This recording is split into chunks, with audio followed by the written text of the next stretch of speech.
আসসালামু আলাইকুম। আজকে আপনাদের মাঝে নতুন একটা অন্যরকম ভিডিও নিয়ে চলে আসলাম।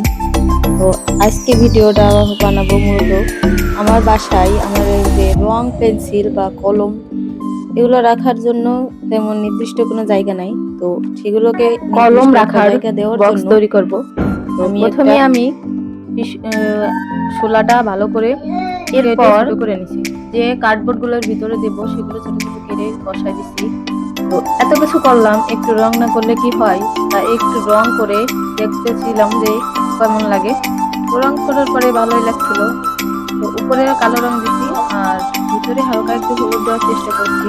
আমার আসলে রঙের খুব অভাব, কারণ আমি অনেকগুলো রঙই এগুলো আগে ব্যবহার করে ফেলাইছি, আর বাকি এই যে যেগুলো ছিল সেগুলো দিয়ে এটুকু করার চেষ্টা করছি।